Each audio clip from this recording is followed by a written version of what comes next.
यहोवा परमेश्वर ने जितने बनैले पशु बनाए थे उन सब में सर्प धूर्त था। और उसने स्त्री से कहा, क्या सच है कि परमेश्वर ने कहा कि तुम इस बाटिका के किसी वृक्ष का फल न खाना?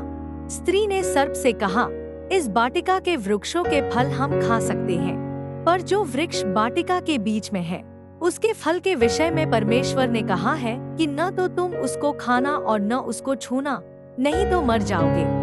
तब सर्प ने स्त्री से कहा, तुम निश्चय न मरोगे, वरन परमेश्वर आप जानता है कि जिस दिन तुम उसका फल खाओगे उसी दिन तुम्हारी आंखें खुल जाएंगी और तुम भले बुरे का ज्ञान पाकर परमेश्वर के तुल्य हो जाओगे। सो जब स्त्री ने देखा कि उस वृक्ष का फल खाने में अच्छा और देखने में मनभाऊ और बुद्धि देने के लिए चाहने योग्य भी है, तब उसने उसमें से तोड़कर खाया और अपने पति को भी दिया और उसने भी खाया।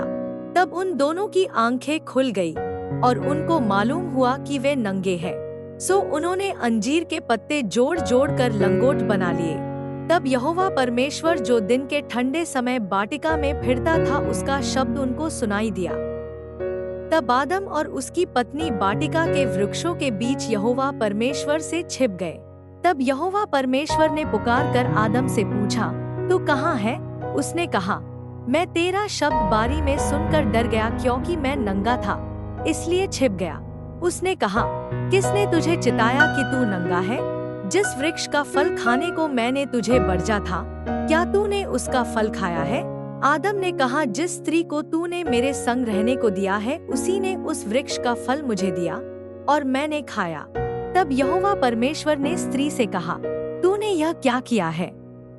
स्त्री ने कहा, सर्प ने मुझे बहका दिया तब मैंने खाया। तब यहोवा परमेश्वर ने सर्प से कहा, तूने जो यह किया है इसलिए तू सब घरेलू पशुओं और सब बनैले पशुओं से अधिक शापित है। तू पेट के बल चला करेगा और जीवन भर मिट्टी चाटता रहेगा।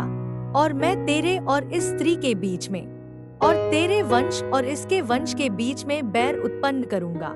वह तेरे सिर को कुचल डालेगा और तू उसकी एड़ी को डसेगा। फिर स्त्री से उसने कहा, मैं तेरी पीड़ा और तेरे गर्भवती होने के दुख को बहुत बढ़ाऊंगा। तू पीड़ित होकर बालक उत्पन्न करेगी और तेरी लालसा तेरे पति की ओर होगी और वह तुझ पर प्रभुता करेगा। और आदम से उसने कहा, तूने जो अपनी पत्नी की बात सुनी और जिस वृक्ष के फल के विषय मैंने तुझे आज्ञा दी थी कि तू उसे न खाना, उसको तूने खाया है, इसलिए भूमि तेरे कारण शापित है। तू उसकी उपज जीवन भर दुख के साथ खाया करेगा और वह तेरे लिए कांटे और उनटकटारे उगाएगी और तू खेत की उपज खाएगा और अपने माथे के पसीने की रोटी खाया करेगा और अंत में मिट्टी में मिल जाएगा, क्योंकि तू उसी में से निकाला गया है। तू मिट्टी तो है और मिट्टी ही में फिर मिल जाएगा। और आदम ने अपनी पत्नी का नाम हव्वा रखा, क्योंकि जितने मनुष्य जीवित हैं उन सब की आदिमाता वही हुई। और यहोवा परमेश्वर ने आदम और उसकी पत्नी के लिए चमड़े के अंगरखे बनाकर उनको पहना दिए।